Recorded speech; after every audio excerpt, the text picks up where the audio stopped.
Are you tired of the process of dating? Are you just tired of getting matches and then them flaking? Are you tired of going on dates with the wrong kind of women? Are you tired of not getting any dates at all? I understand what that's like. So I used to be married to a woman who just wasn't right for me. I was incredibly frustrated. It was a really shitty emotional experience for me to be locked in a relationship where I wasn't able to be myself. I had given up all hopes that a happy relationship is even a possibility to somebody where you can actually be yourself. Not just be yourself the way the mainstream tells you, but an evolving version of yourself. A dynamic way of expressing and forming your own personality.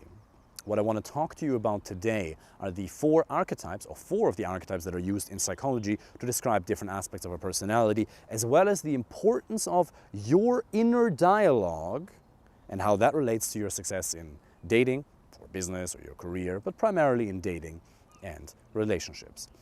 It's paramount for you to understand that the emotional experience you have right now, or after a girl flakes on you, or after she sends you this one text that she doesn't want to meet you up, that she doesn't want to meet up with you for a date anymore, that experience that you have is something that you created. Now, it's obviously silly to say that that is something you consciously created, but you unconsciously created it. You have to understand that the experience we're having is created, one, from the involuntary processes in our brain, as well as the voluntary processes. Not just our brain, but our nervous system in general. There's processes that make us feel good, there's processes that make us feel not so good. Tony Robbins talks about patterns of focus, inner dialogue, as well as physiology. These are things that contribute to the emotional state we're experiencing. Now, I've gone home plenty of times from a nightclub after not having a successful night, feeling like shit. I didn't get the girl that I wanted, or like one of the worst ones I've ever had. It just stuck out to me. We had a really good interaction with the girl. We were making out, we were having a great time, and then we exchanged numbers, and it was the wrong number. Now, at this point in time, I'm pretty sure that it wasn't a fake number, it was a real number because of the amount of physical and emotional connection we already had.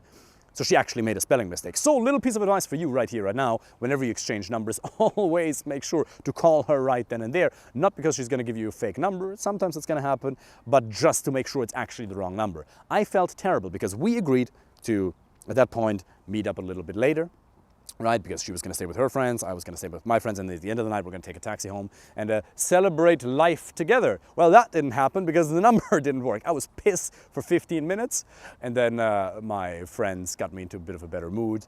And a different mental and emotional experience was primed, but what's important to understand is I created that experience, not voluntarily, okay? Not consciously, but it was a combination of conscious, voluntary, and unconscious, involuntary processes, but they are still happening inside of you. These are processes that, just making sure we're not getting kicked out of Phoenix Park here.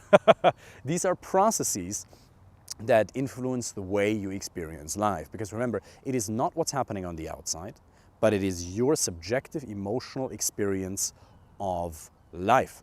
And you create that. Now, there's people who really suffer from things like anxiety and depression. And again, I'm not a psychologist, not a psychotherapist, but these are things I've learned from people in those professions. And it would be incredibly disrespectful to say that you have created your depression, you have created your stress, you've created your burnout. That's a ridiculously disrespectful, depreciating thing to say. No? Now, it is still true that those were processes that were generated within that one individual. And with a little bit of help from the outside, you don't need help, but with a little bit of help from the outside, you can learn to reorganize these processes. And one of the single most important ones is your inner dialogue.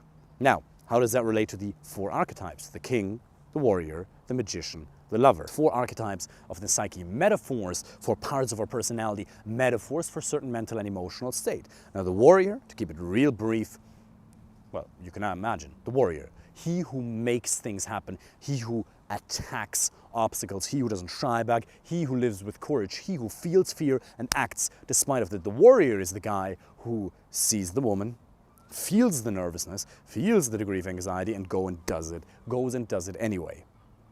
Now that's all well and good, and we need the warrior in business and in life in general to have a solid base of never backing down. Now the problem is that sometimes stress and anxiety, or even just burnout or negative emotions in the moment, can prevent us from taking action. Tony Robbins calls that invisible forces.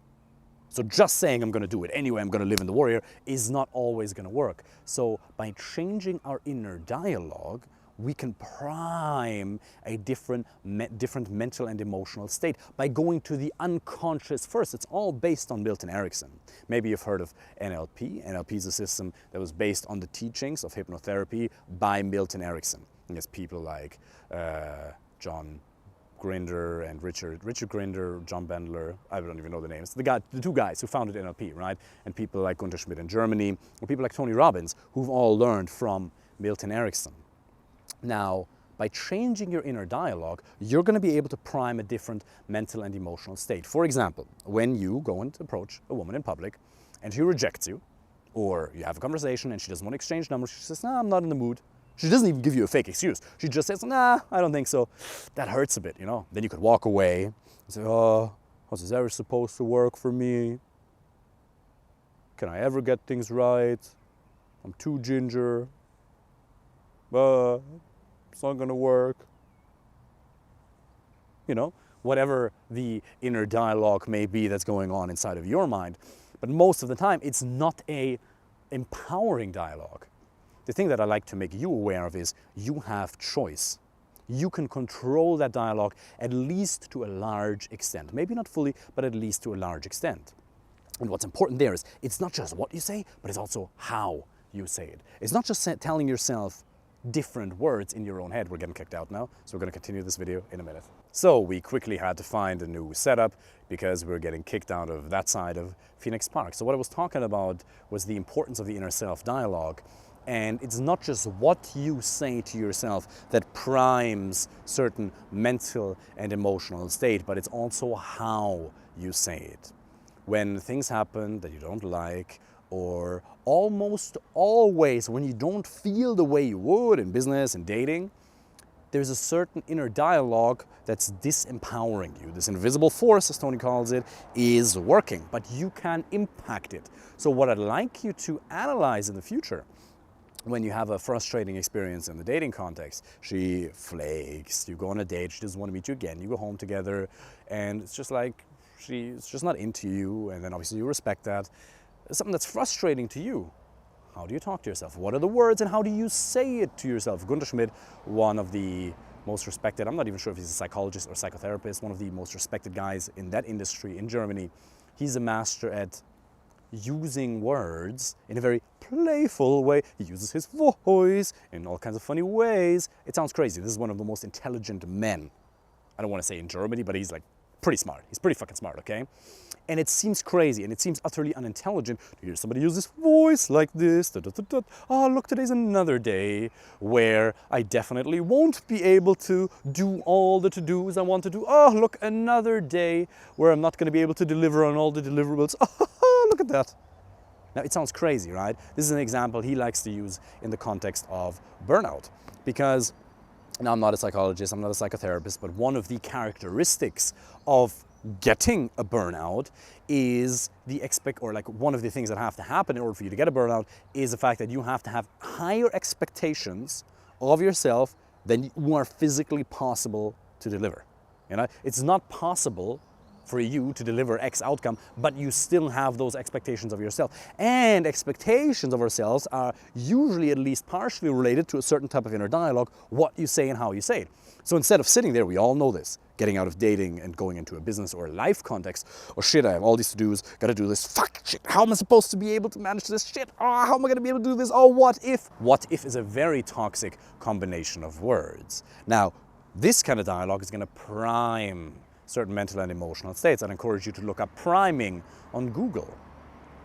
Instead of that, if you sat there at your desk, looking at the to-do list, because the to-do list in and of itself is not creating emotions in you, right? He calls it pressure. Well, did the air pressure change? Did the pressure in the environment change? No, it's internal processes. So if I sat there and said, oh, look, another day where I'm guaranteed to not be able to deliver all the deliverables that I want to, oh, look at that. All these important things that are so important to me, and they are important to me. For a fact, I know already, since I'm an ambitious person, I'm not going to be able to live up to all those standards. I'm not going to be able to live up to everybody's expectations. I'm not going to be able to live up to everybody's, or all the expectations of all the kind of things, you know, the to-do lists and things that want to be done. I know it sounds silly and a little bit unusual, but again, we're trying to go from the conscious and voluntary processes. We're trying to harness the involuntary and unconscious processes because they are just much stronger, because you know that it can be very difficult to think your way into happiness. If you're feeling shit, a little bit exhausted, frustrated with dates, you know, or even nervous on the date, okay, teasing into that a little bit, your inner dialogue is going to have a massive impact on how you feel. And if you have a certain negative dialogue, you're going to come across even more weird to her, which is going to decrease attraction. And then, of course, she's not going to want to meet you for a second date. If you're too serious because you're not able to prime the right emotions in you, well, she's also not going to want to meet you again for a second date. So these are important things. Now, earlier we talked about the warrior, and the warrior is important as a metaphor, right? But the other emotional state or archetype we want to be able to tap into is the magician. And the magician is characterized by being able to deliver the same outcomes as the warrior, if not more, but completely effortless.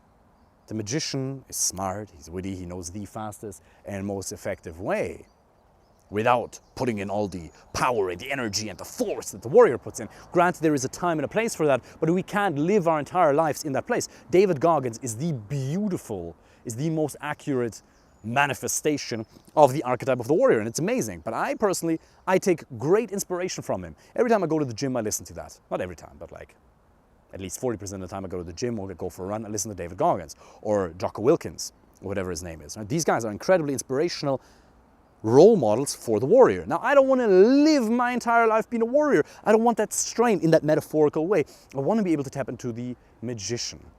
And that's what you see with people in the context of dating. Once they people partying. Once you're able, or once you improve your skill set in a certain area, it becomes effortless. You know, when people are extraordinarily good at marketing, for example, or martial arts. I used to teach martial arts at my university, and I saw that evolution in myself and in my students as well. In the beginning, everything is very rigid, and at some point, wow, it looks effortless. You know, when you see Conor McGregor in various UFC fights before he got beaten up in the previous ones, it looked effortless, didn't it? Well, you didn't see all the years and years of effort that had to be put into that. So you need the warrior, the discipline to take action, because no matter how good the coaching system is, even if it's the best in the world, you still have to take action. And in order for yourself to be able to take action, you need to prime certain empowering mental and emotional states. So allow yourself to think of these two archetypes as mental and emotional states, or personality aspects that you can learn to tap into whenever you need to. Now, the other one is the lover.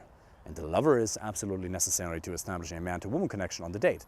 And you can see my voice changes. You don't have to be overly dramatic with it, but there has to be a degree of intent readable in the moment. So warrior, a lot of men, they go onto the date being the warrior instead of the lover, instead of the magician.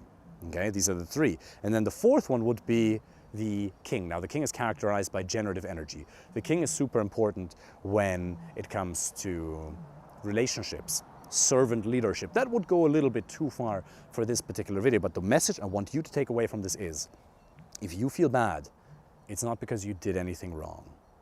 Frustration happens automatically, but you do have the power to influence your state. This goes into dating, but this goes so much further than dating. If you learn to control your emotional state, and I don't want to say I'm perfect at it at all, but if you develop a kind attitude towards yourself and you change your dialogue by changing what you say and how you say it, your life is going to get so much richer. You're going to be able to find a girlfriend and a life partner who's right for you much faster, because your performance on dates is going to increase. And if you want to learn how to do that in detail, then apply for a first free coaching call with the link underneath this video. During that call, we'll create a plan for you, step by step, how you can achieve that based on your individual situation. For the coming week, I'd like to invite you to create a degree of awareness around your inner dialogue, because it is proven. It's not a theory. It's proven that the way you speak to yourself, and whether the voices are heavy or a little bit loud, if you can that has an impact on your mental and emotional state. And if you can strategically learn to place pattern interrupts into your dialogue whenever you find yourself in a disempowering emotional state, you'll be able to disassociate from that. You're going to be able to feel better. You're going to be able to act better. I wish you all the best.